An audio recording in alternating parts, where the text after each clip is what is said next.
Once again, my name is Shannon Sarna. I'm editor of The Nasher here at 70 Faces Media, and we're so excited to have one of our writers, Joel Haber, joining us from Israel for this virtual Shuk tour.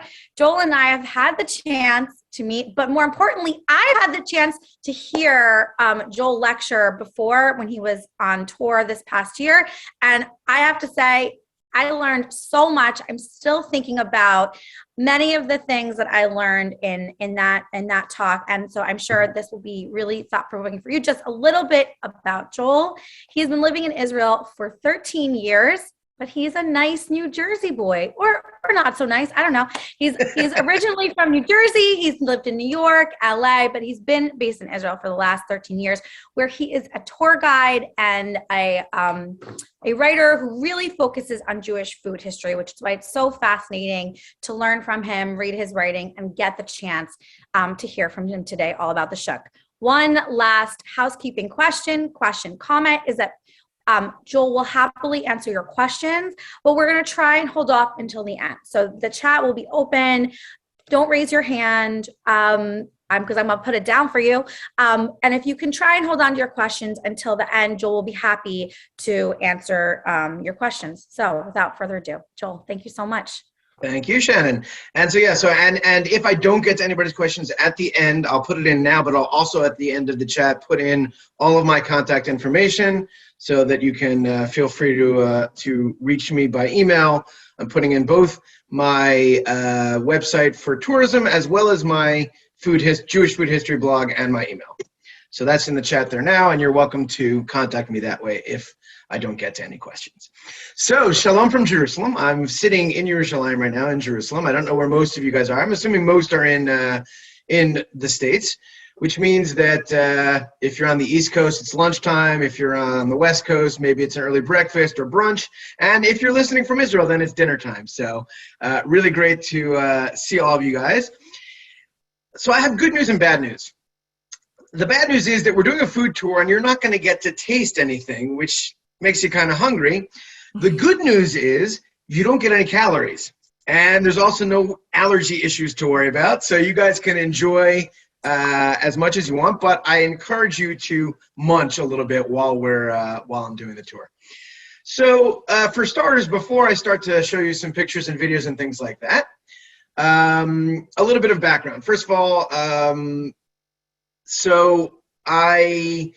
when I look at the Shuk, and before we get any further, I just want to explain that word. Shuk means market.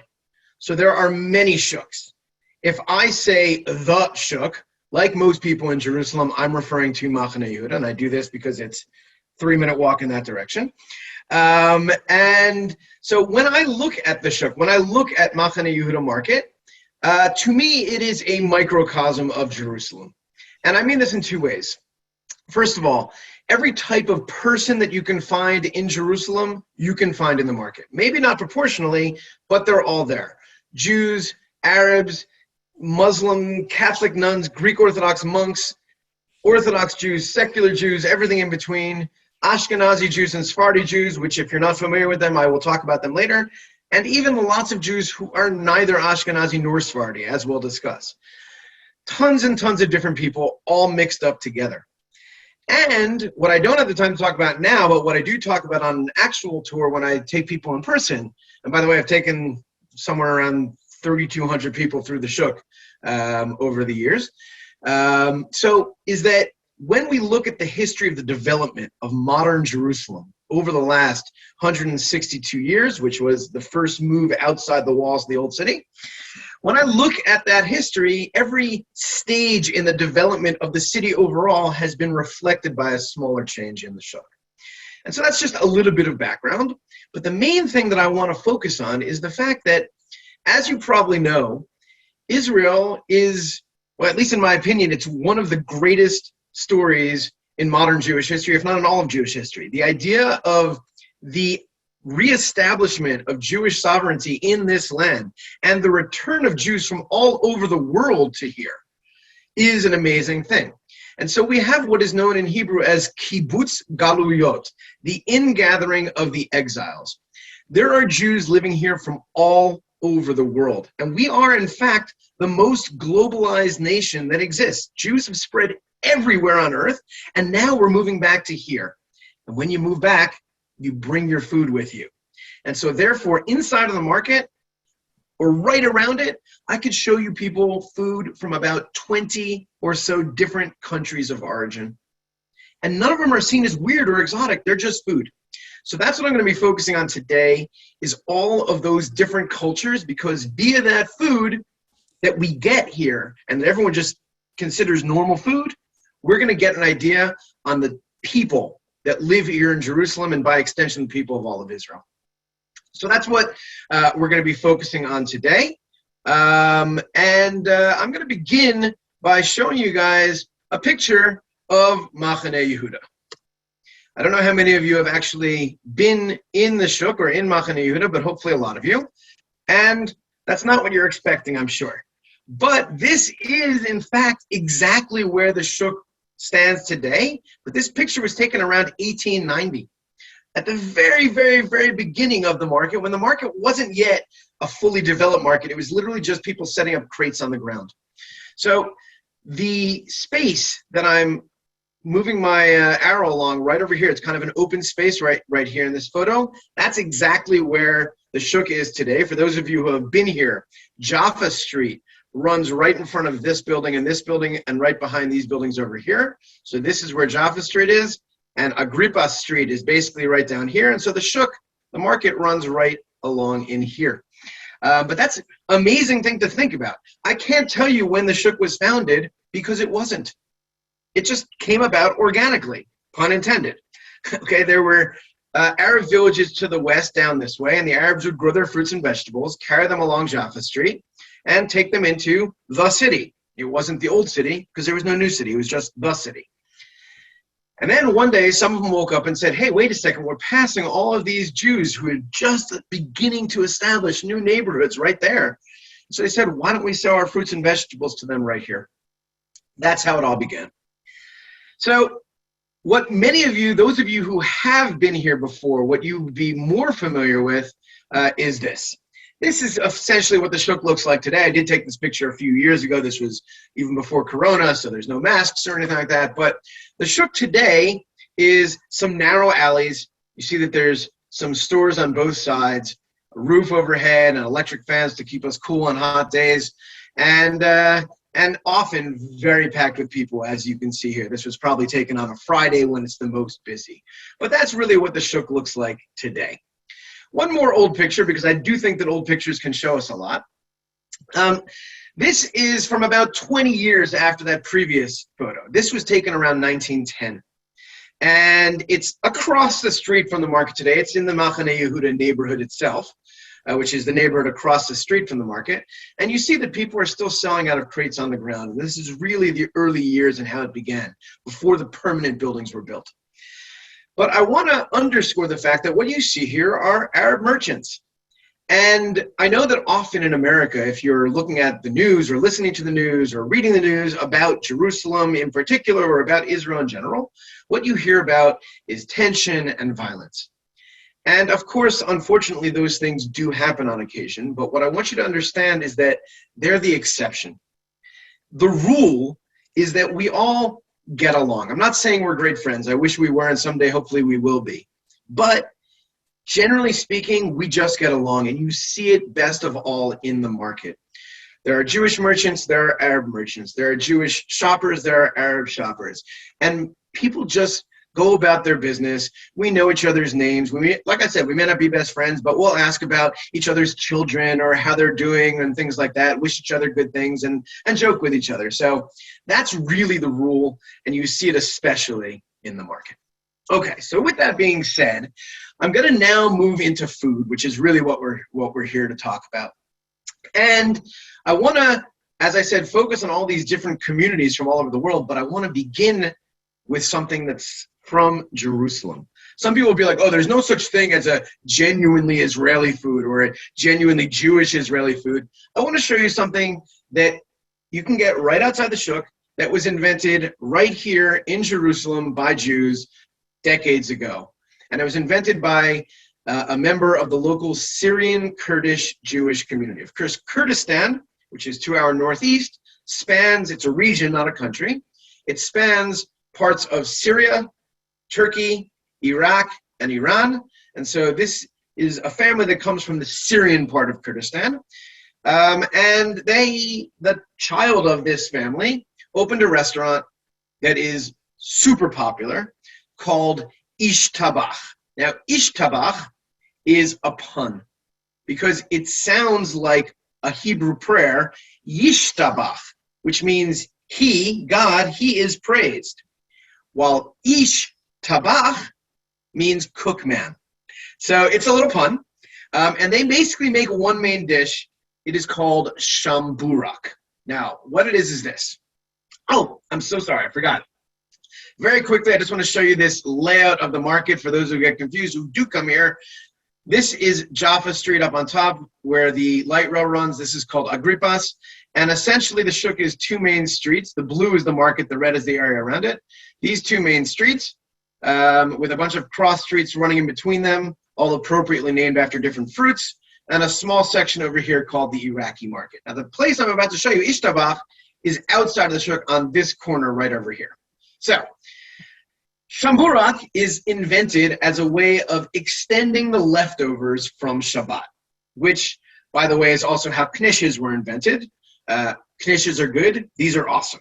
Okay, what it is this. You have a flat disc of bread dough with some nice sesame seeds and nigella seeds on it. On top of that goes a really good mashed potato, and on top of that goes meat. That's where you get your choice. Obviously, in the restaurant, it's not leftovers. That's just what it was originally. About 10 different options of different kinds of meat, also vegetarian option. On top of that, a nice flavorful vegetable topping. They twist the ends, close it up, put it into a brick oven for about 10 minutes or 12 minutes. When it comes out, it looks like that. It is crispy, it's filling, it's delicious. Think of it kind of like a meat calzone, but this bread is way better than calzone bread because it's crispy, so good. And the name of the dish, for those of you who are a little familiar with Hebrew, but I'll explain, don't worry, is also a play on words. Shamburak, the name of this dish, is spelled Shin Mem Vet Vav Resh Chaf.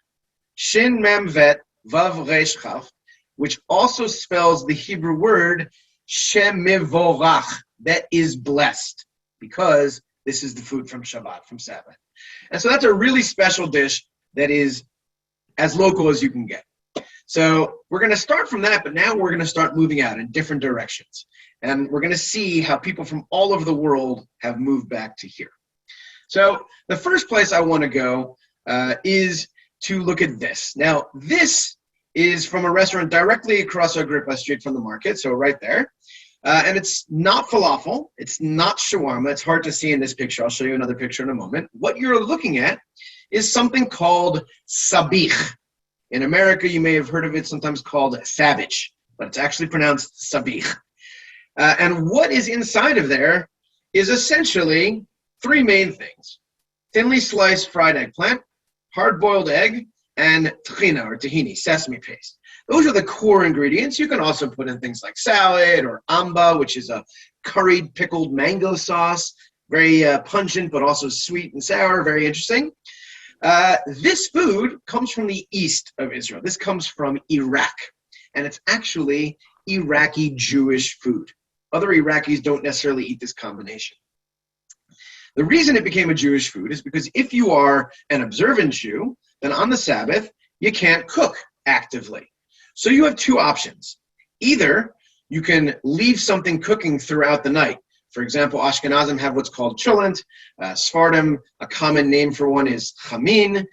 In Iraq, it would be called tabit. And by the way, just as a side note, I'm actually writing a book about all of these different Shabbat stews and from around the world. So you can follow up on that. But the other option you have, instead of saying that cooks through the night, is to have something that you can eat at room temperature on Sabbath day. At night, of course, you can, cook right until Sabbath begins, and then it'll still be hot. But for Sabbath day, you have that. So this sabich became Shabbat morning breakfast for Iraqi Jews. One of the ways we know it is that the name sabich actually is derived from the Arabic word sabach, which means morning when you ate this. Just like Jews in America speak the vernacular language of English, Jews in Iraq spoke the vernacular language of Arabic. So that was absolutely normal. And so sabich is derived from sabach, which means morning. You may read articles that give you all sorts of other origins of the name. Most of them are folk etymologies. That's the actual origin of the name. Now, I will say that in Israel, in Iraq, it was eaten kind of like almost like this, like spread out like a buffet. In Israel, we turn it into a street food. So like all good street foods in Israel, we shove it into a pita. But that's what we do with everything. Falafel, shawarma. I'd written an article for the Nasher about Me'orav Yerushalmi, the Jerusalem mixed grill that you can find. And again, shove it into a pita. So that is our first foreign food, and it was to the east. Now, just because I mentioned tahini, I want to show you now a short video that I did a number of years ago. It was a promotional campaign for Jerusalem tourism, and it's actually takes place in the Shuk, and it's about tahina. This place here makes tahina. Tahina, or tahini, as you might know it, is a sesame paste, but the name comes from the word to grind in Hebrew. This is the traditional way of making tahina, okay? 2 basalt rock stones, volcanic rock, in between them nothing but pure, organic, imported sesame seeds from Ethiopia, best sesame seeds in the world. And when it comes out, it's not like what most people are used to. It's thick and sticky like peanut butter, a little bit bitter, but delicious and super healthy. This is literally coming straight out of up here. It's a little sticky to talk, but it's amazing.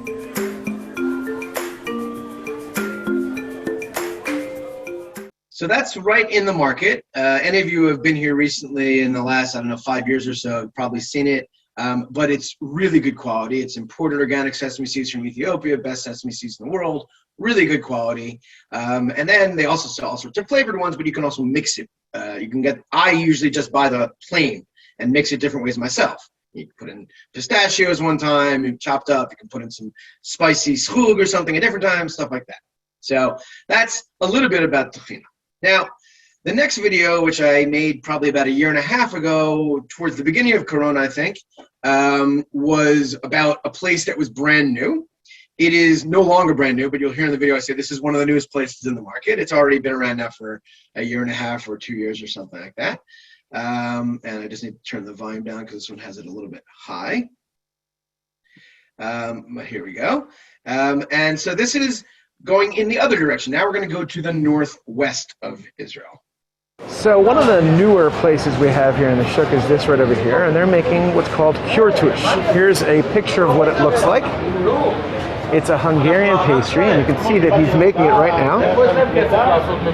And you can see that this pastry is actually wrapped on a frame. There's the frames with the pastry, and it bakes with the wooden frame in the middle, so that when it comes out, it's got this cone shape to it. It's best to see it over there, cone shape to it. The inside is therefore soft and chewy, but the outside is crispy, really delicious.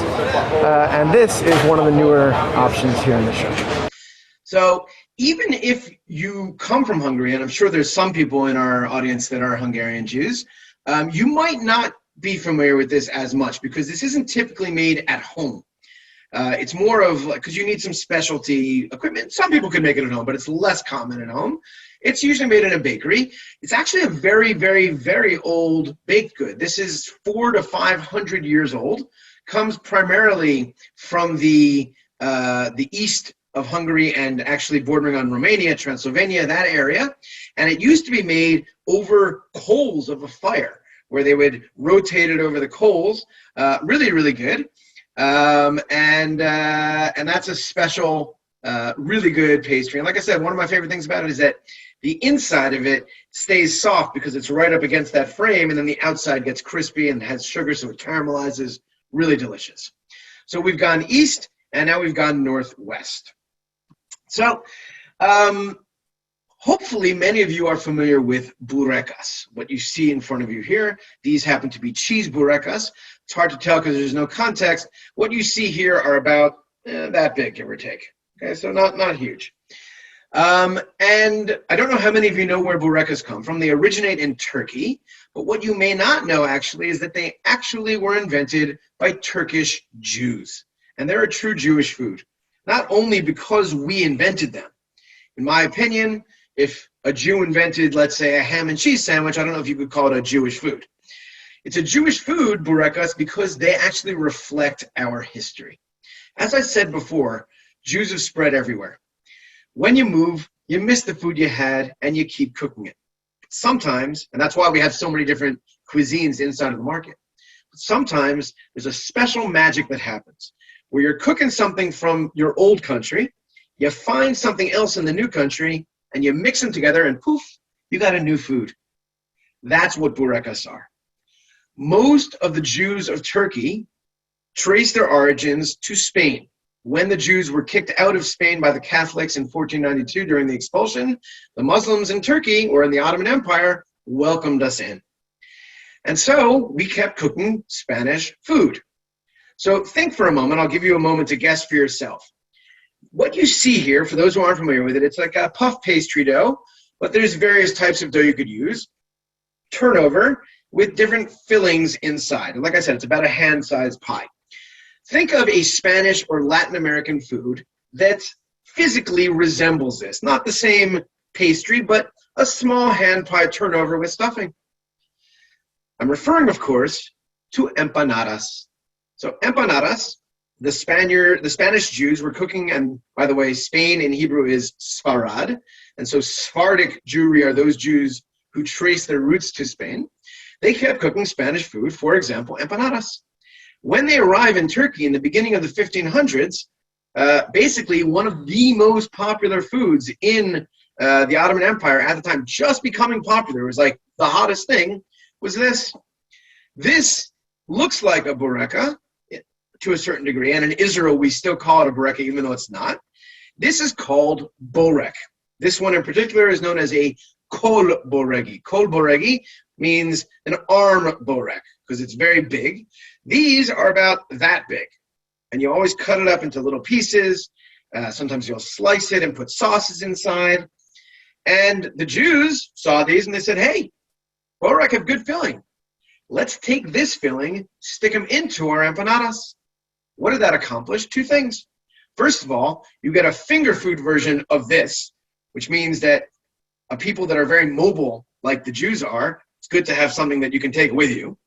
And what it also did was that it gave us a non-meat version of our empanadas, which is good for people who keep kosher. We don't mix meat products and milk products. And therefore, if you're having a dairy meal, you can have your empanadas. Once you stick things like cheese or potato or spinach or mushrooms or whatever inside, then you can have it with a dairy meal too. But if we didn't move from Spain to Turkey, there would not be a bureka in the world. And for those of you out there who have had burekas, you know that would be very sad. And so leave it to me to find the silver lining to the Spanish expulsion. Anyway, so that's Turkish. So we've gone northwest. We've gone a little closer to the northwest. I want to, though, return to Jerusalem for a moment because I want to show you a bakery that to me is the most Jerusalemite kind of a bakery because of what they make. Most bakeries in the world will make baked goods from one area. A French bakery, a Hungarian-style bakery, a German-style bakery, etc. In this one bakery in the market, it's called Duvshanit, they make baked goods from all over. So, for example, what you see in front of you, I'm sure many of you are familiar with babka. That comes from Eastern Europe. They also make rugelach. That also come from Eastern Europe. They make burekas. Those come from Turkey. They have a type of bread that is indigenous to Israel. They have another type of bread that is indigenous to Morocco. They have pita, which is General Middle Eastern. One of my favorite things that they make in this place is this. This is called kada. Kada is a bread turnover, various fillings. They make it with a cheese filling. This comes from Kurdistan. The people who own this bakery are not a mix of all of these different cultures. Jerusalem is a mix of all those cultures. They say if you eat it, we'll bake it. That's a real Jerusalem bakery.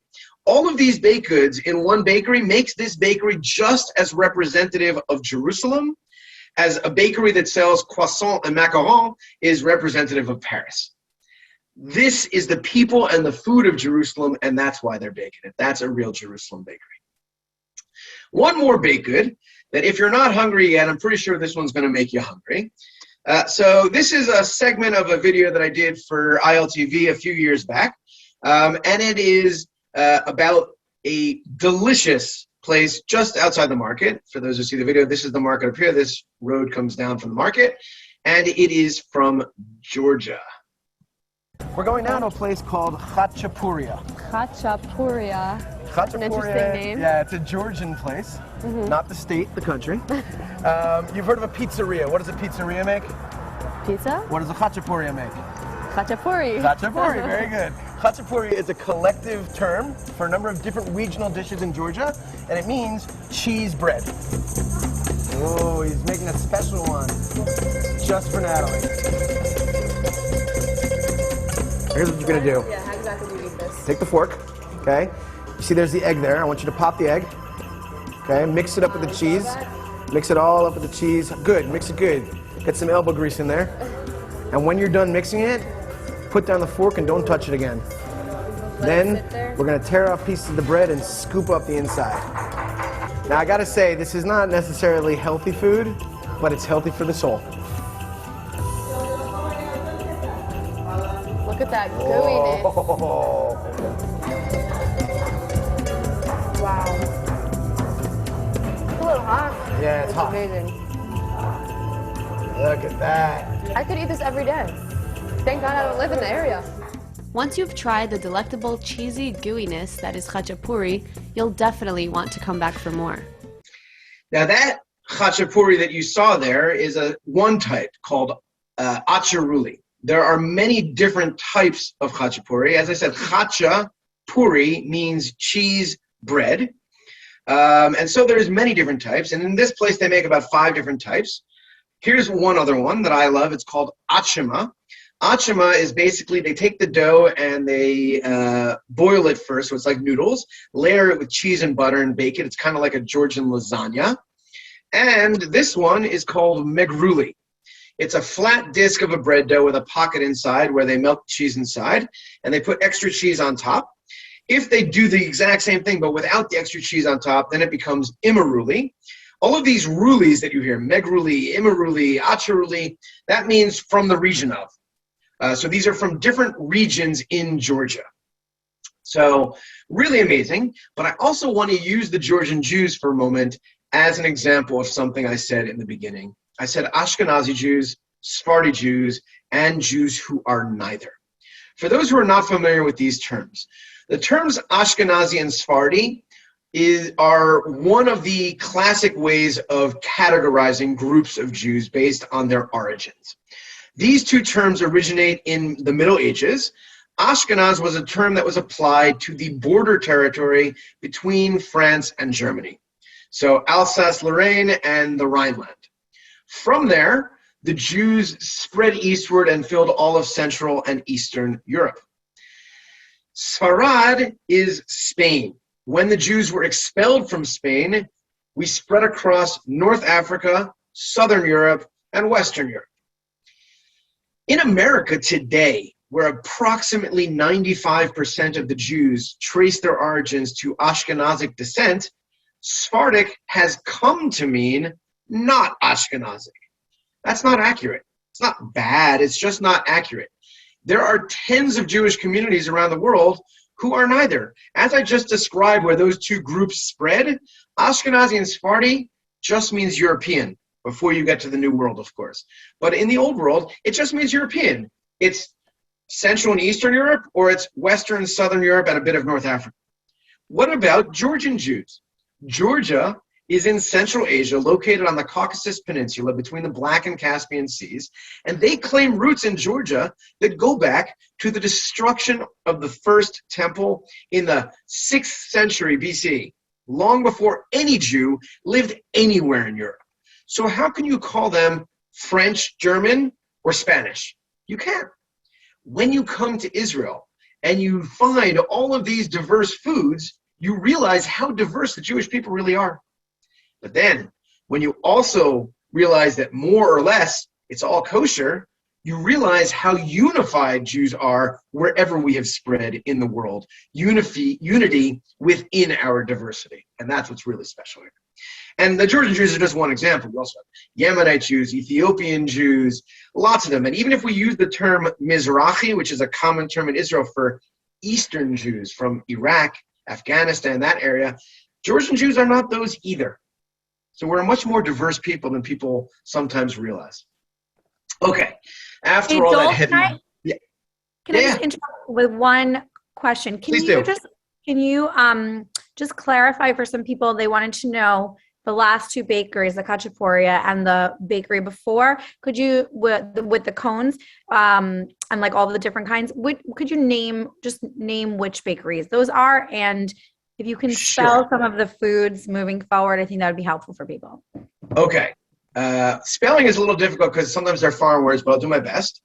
And maybe at the end I can put them also in the chat. But the Hungarian pastry on the cone is called kürtush. I would spell that Kiortush,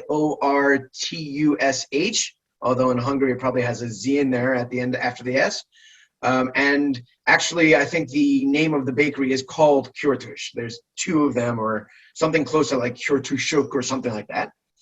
The place that had all of the different diverse baked goods is a place called Duvshanit, Duvshanit. I showed you burekas, Bourekas. We saw babka, which I think you probably know, Babka. We saw kadeh, Kadeh. So those all come from Duvshanit. Both of those that I just mentioned are actually in the market. And this place, the Khachapurya, is outside the market. And the dish is called Khachapuri. I would probably spell it Hachepuri, Khachapuri. And the Khachapurya, just put an A at the end of it. They make Khachapuri. So that's these ones. We good? All right, hopefully that's good. After all that heavy cheese and dough and stuff like that, I want to now cleanse our palate a little bit, because at the core, the market is not about all of these prepared foods. At its core, it is a fresh food market. It's where people do their shopping.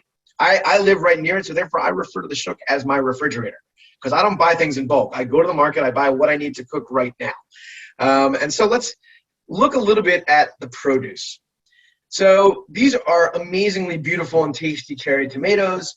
My favorite comment I ever got from a tourist, we were eating somewhere and she's having a salad or something. She says, "Wow, these tomatoes taste like tomatoes," because we are essentially a land island. We grow the vast majority of the produce that we consume. Somewhere in the neighborhood of 85 to 95% of our fruits and vegetables are grown locally.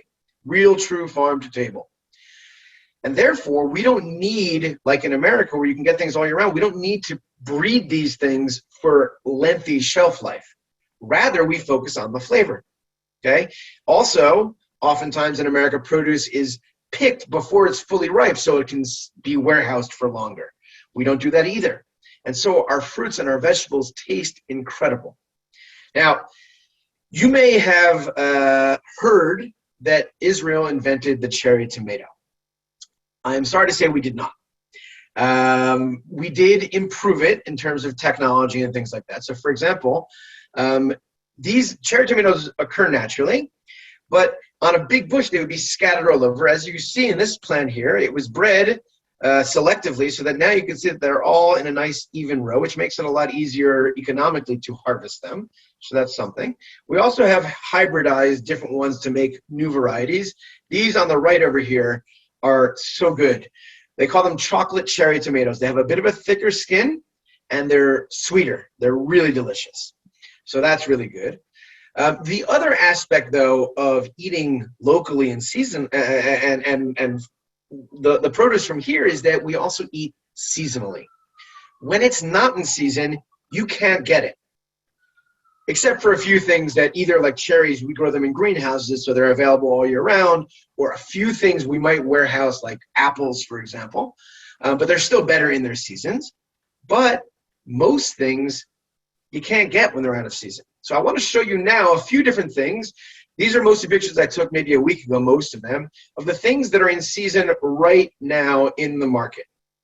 So the first one may surprise you because I believe in America it's more common to see it actually in the summer rather than the winter, which is strawberries. So in Israel, we only get rain in the wintertime. There's no rain in the summer here. It's dry. It's like Southern California. Mediterranean climate, you only get rain in the winter. And therefore, a lot of the really good produce grows in the winter rather than in the summer. And so strawberries are in season right now, and they are absolutely delicious right now. And big and juicy. You can see these delicious strawberries here. This one, though, is something that you may never have seen. It's not that common in America, although it was grown in America. I know that it was something that in colonial times was common in America. This is not celery, for those of you who are looking at me like, what do you mean? Of course we know celery. If you look, you can see that there's actually thorns running down the sides of it, and the leaves are a little different, and it's huge. This is kind of looks like a prehistoric celery. This is called, in English, cardoon. In Hebrew or in Arabic, we call it harshuf. To me, it is the taste of winter in Israel. This is basically a type of a wild thistle. It's a relative of the artichoke.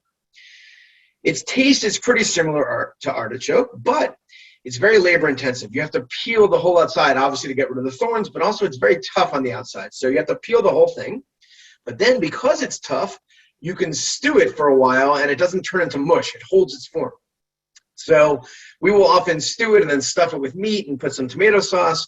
Italians will sometimes cut it into small pieces, bread it and deep fry it. It's delicious. But like I said, it's a lot of work, so I might make it once or twice each winter, and that's about it. But really special, and that's in season right now. You may never have seen eggplants that look like this. Obviously, you know the regular eggplants you get in America. This is a different variety. We call this baladi. Baladi is an Arabic word that means local. Okay, so these are like an heirloom variety, if you will. Personally, I don't like the taste of eggplant. This one tastes completely different, and now I'm eating eggplant for the first time in my life because these taste really good. And the reason is because their seeds are all kind of clustered together, so you can just pull out like this almost like a pod of seeds, and that the seeds are what gives it some of the bitterness and things like that. So now I'm cooking and eating eggplant for the first time in my life. So this is a really special thing. And you see it kind of looks like a big hand almost. So that's kind of special. You do get those most of the year around, but they're especially in season right now. And these are not green beans. This is something that many of you have seen or had, but possibly not in this form. You've usually seen it either dried or canned. These are fresh fava beans. This is the bean season right now, so there's lots of green beans and wax beans and fava beans in their pods.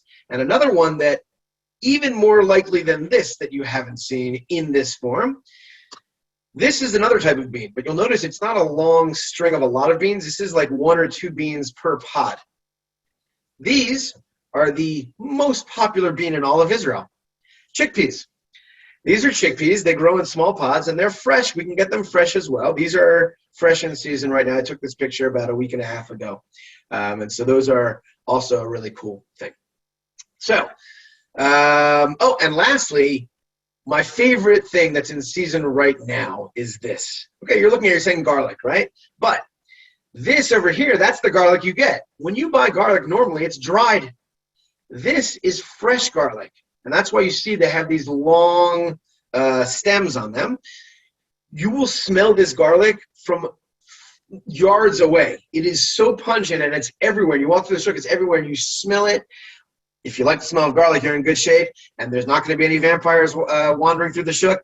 But the reason that they leave those long stems on them instead of cutting them off like you do for the dried ones is because people will buy a whole bunch of this, braid it, and hang it up, and then let it dry, and then they will have their garlic for the whole year.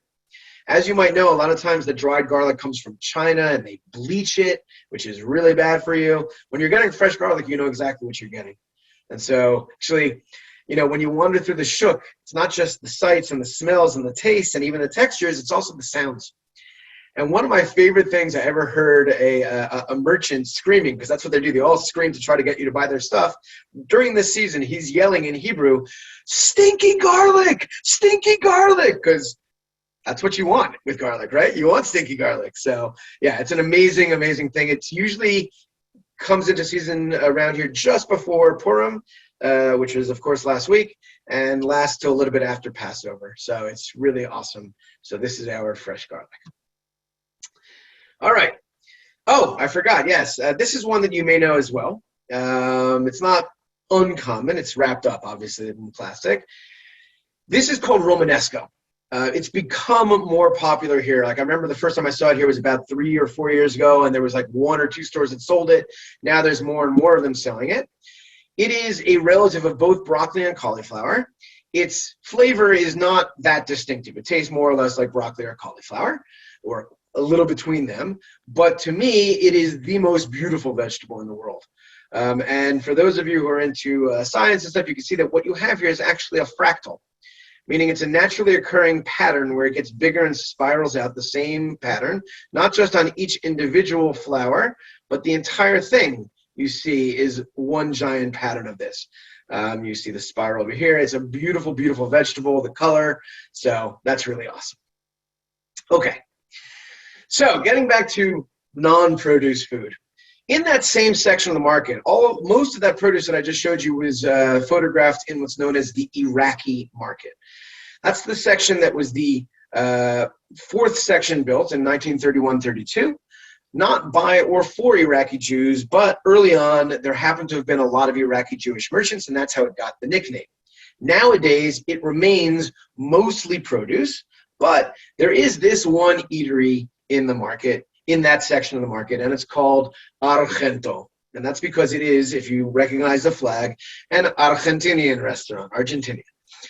So for those of you who read Hebrew, you can see what they make. It says, Empanadas bashuk, empanadas in the market.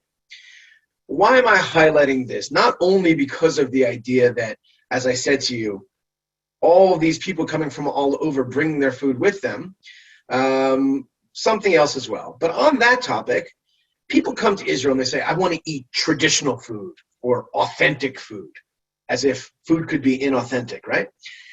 But when you dig down, you ask them, what exactly are they talking about? You realize it's Moroccan food or Kurdish food or Yemenite food. Well, guess what? Those are all imports here. None of those foods are indigenous to Israel. This is every bit as traditional in Israel as is Moroccan food. We need to broaden our minds about what traditional means here. Doesn't mean everything. We love sushi. It wasn't brought by a Japanese community. We just like it, and that's fine.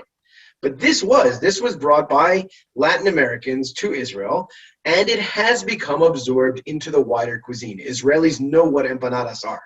And if we didn't have this ingathering of the exiles, and there weren't immigrants from Latin America and or Spain, Portugal, there wouldn't be empanadas here. So we need to broaden our minds. But the other reason I showed it to you is because the empanadas are really good, and he has 4 different kinds, but one is a special one that Lucas, the owner of this place, invented for here. What does it have inside of it?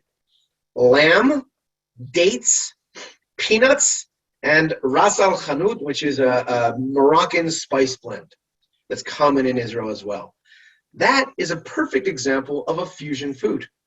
The empanada itself is what Lucas knows from Argentina, but those fillings inside, that's local. Never in Argentina would you find those ingredients in an empanada. And so that's a perfect example of the types of fusion foods that show up here. So I want to show you a short video here that I might skip in the middle a little bit because it is a drop long, but it's a place that is owned by someone who belongs to a community of Jews that many of you probably have never even heard of. Some of you I'm sure have, but many probably have not. So let's take a look at this. So I'm at one of the newer places here in the Shuk. It's called Sweets of Mahane Yehuda, and you can see, of course, that there are many, many sweets here, but I'm actually here for something that is not sweet, that is savory. what we see here is a special dish called kutab. This man's name is Solomon. Hi, Solomon. How are you? Good, how are you? I'm good. You are from Azerbaijan, right? Yeah. And the name of your community is your Mountain Jews, right? Mountain Jews, yes. Mountain Jews. So I'll ask in Hebrew. It'll be easier and I'll translate. So, Okay. kutab in Azerbaijan, ma yesh bo? Bamiloi. Vegetable. In this, there is herbs, יש גם vegetable בגבינה. also herbs and cheese. אפשר לעשות כל מיני מילואים. Okay. As what's a type of מה זה סוג שאתה לא עושה אבל יש את זה באזרבייג'ן? What's a kind that you have in Azerbaijan that you don't make here? כאילו מילוי שיש שם שאין פה. יש פה ירק, איזשהו ירק שמגדל בהרים, Okay. שאין אותו פה. There's a special vegetable that grows in the mountains there that they don't have here. Now the community is also known as Kafkazi Jews because they're from the Caucasus. Now you see he's spreading butter onto it right now. Everything is better with butter, melted butter there. Okay? And this is a very simple, thin, simple bread dough. And inside there are lots of fresh herbs. Now a lot of times you'll see things that are stuffed. Lots of cuisines have stuffed pastries, but they're really big and stuffed. This is really nice and light, and yet it's still filling. I'm going to jump ahead a teeny bit. It's served with sumac sprinkled on top and yogurt. And just so you can see the inside of it. So I'm just going to take a piece of it right now. See the fresh herbs? Dipping it in.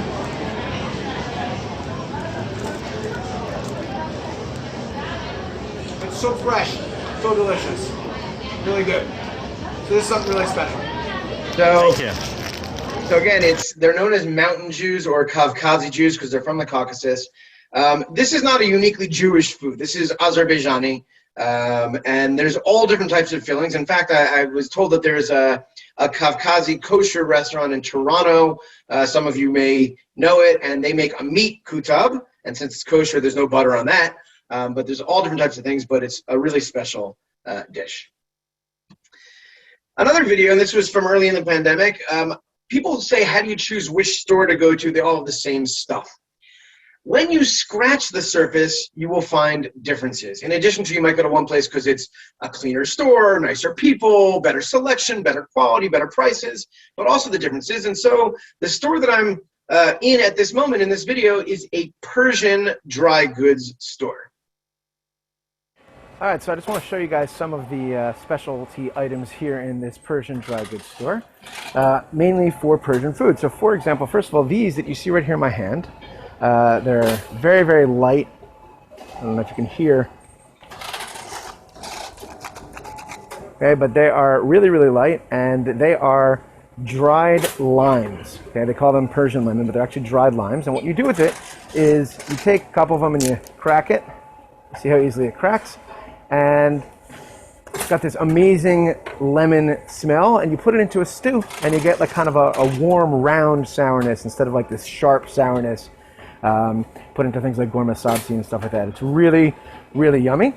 Also, here's a common ingredient in Persian food. This is rose water, okay? And similar, but slightly different. You can see the color is a little bit different. This is orange blossom water. Also, they have things like chickpea flour that you can use to make gundi or things of that nature, but all kinds of general dry goods as well, as you can see behind me. So by the way, just to meet the request from before, so the kutab, spelled K or Q-U-T-A-B, the name of that restaurant I said was Sweets of Mahane Yehuda. This store is actually closed now. They've closed their restaurant going in there, but this was called Achim Chamami. But as I said, they're not around anymore. But there's other dry goods stores that sell similar, some that are selling Persian goods, and you can get those there as well. So that's that. We forget, when we think about all the countries that have influenced our cuisine in Israel, we forget about most of us, which is America. Kraft pizza, which is in the Shuk, in the market, is, in my opinion, the best pizza by the slice that you can get in Jerusalem. It's not an example of Italian food. This is New York style pizza. It's a sourdough crust, takes 3 days to prepare that crust. And what I really like about this pizza is that it is a craft for them. A lot of places, they have the recipe and they say, this is what we're making. They're always tweaking, trying to improve. They've improved the crust. They've improved the sauce. They have interesting toppings, like these are Kalamata olives. They use smoked beets, because obviously we don't have pepperoni because that's not kosher, so they make smoked beets. They also have sweet potatoes, interesting stuff. It's a bit expensive for pizza in Israel, but I think it's absolutely worth it. I don't mind spending a little bit of money for something that's quality. I mind spending money and getting garbage. That's not this. One other example of American food, and there's definitely a few others, is Hatch. And Hatch has been around for a while now, very popular. And they make amazing buffalo wings, as you can see here. And if you're wondering about the ranch dressing over here, that is, because it is a kosher place, that is a non-dairy ranch dressing imitation, but it's very good. They make their own beers. They have all different kinds of interesting meat sandwiches and stuff like that. Really good, just American style food. So there are definitely examples of American influence as well.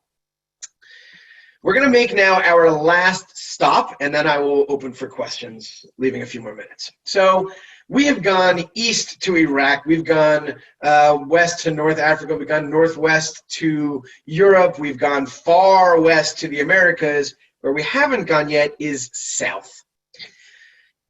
This is a place called Jachnun Bar.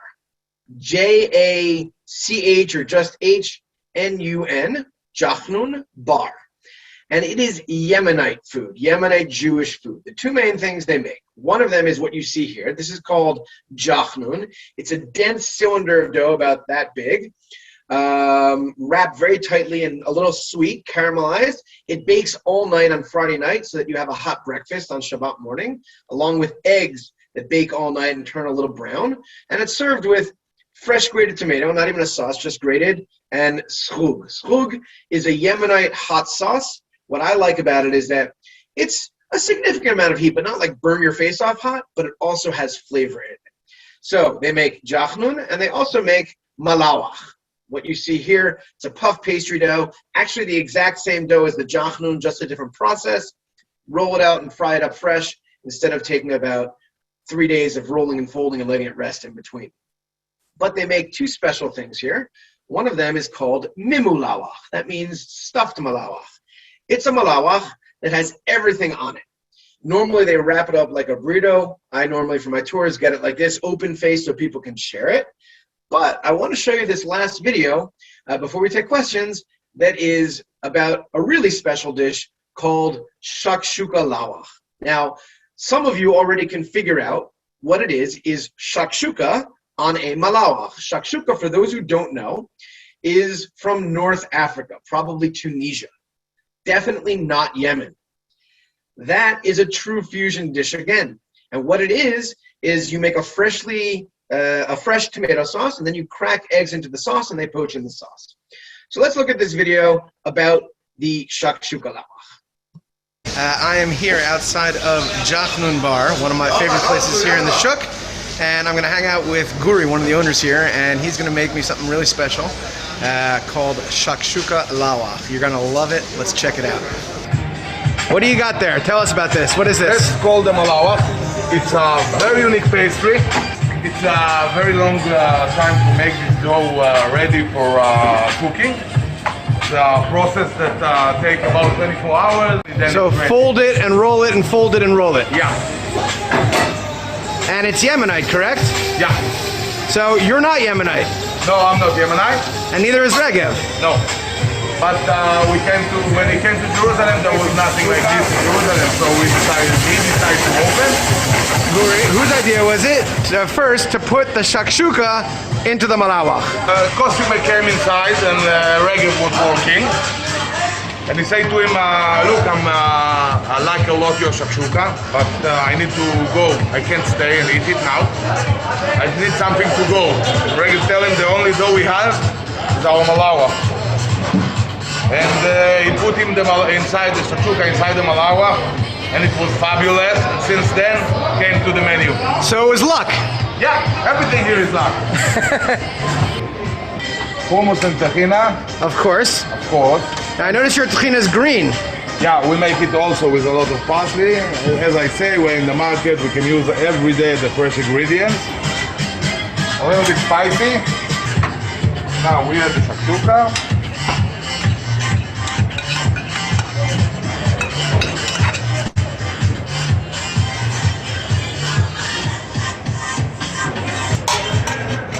That's fried eggplant, some fried onion, a little bit roasted onion and mushroom.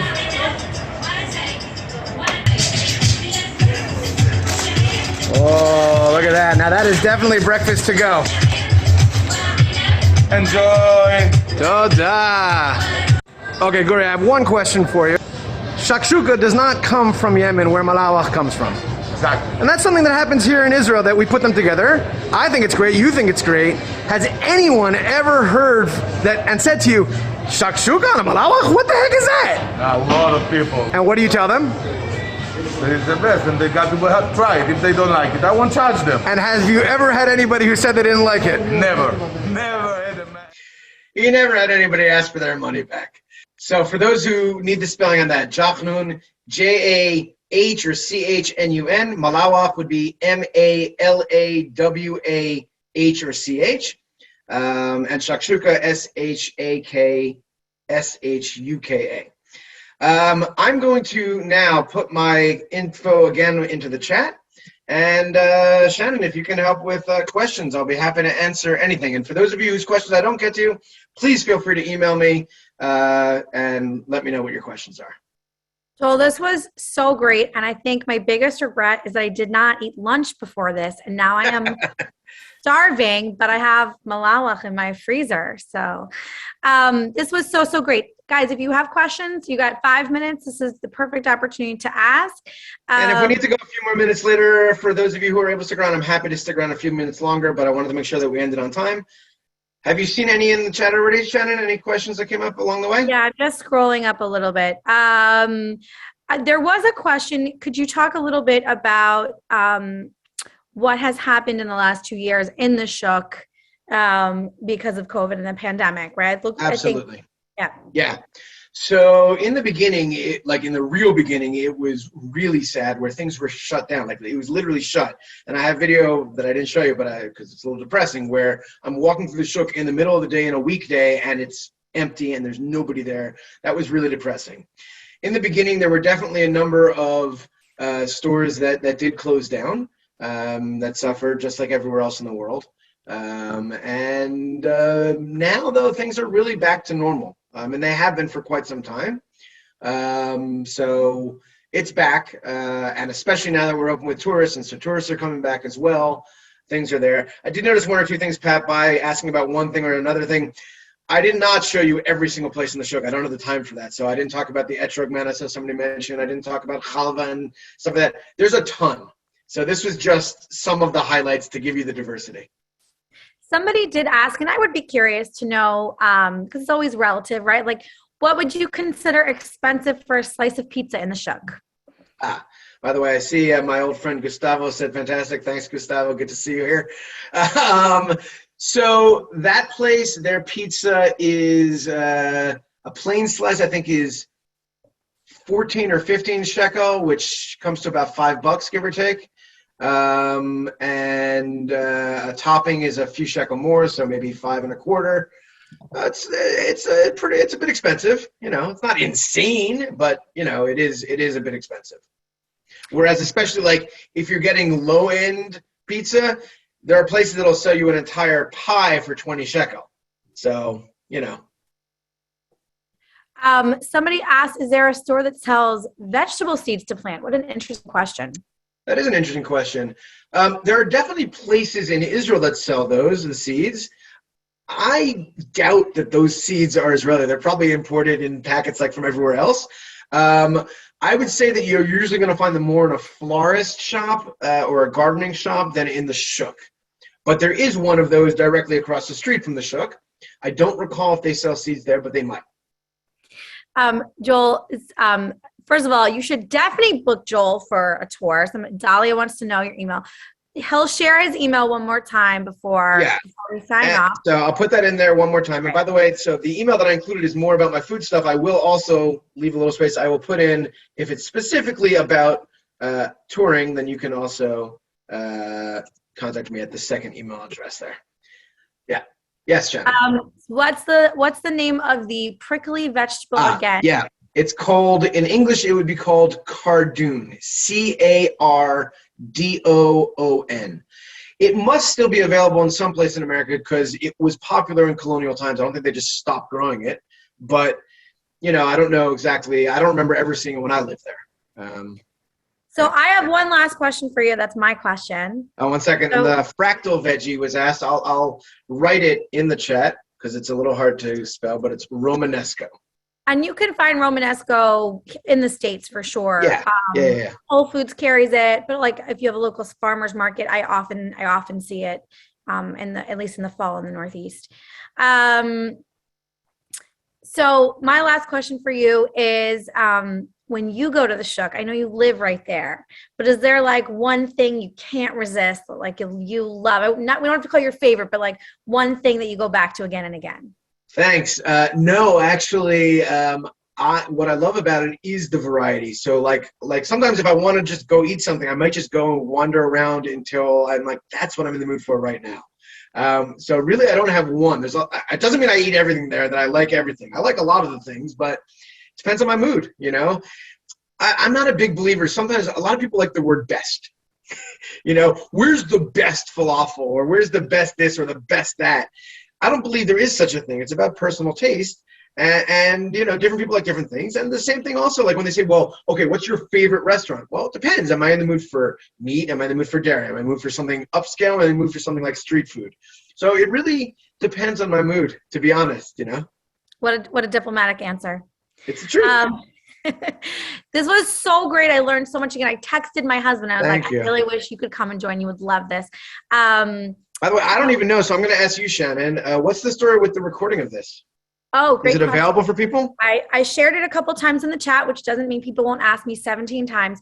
We will send out the recording, usually in an email to any of the people who signed up, and it usually goes on YouTube. So bear with us. We'll get it downloaded and up and communicated outwards. So thank you guys so much for joining. Joel shared his email. You know how to reach us. Joel, this was immense. Thank you so much for your time. And my pleasure. And thank you all for coming and joining us. It's been really a pleasure to speak to all you guys. I'm sure there were comments or questions I didn't get to. Please feel free to email me and I'll be happy to answer. And if any of you are coming, I hope a lot of you will be coming.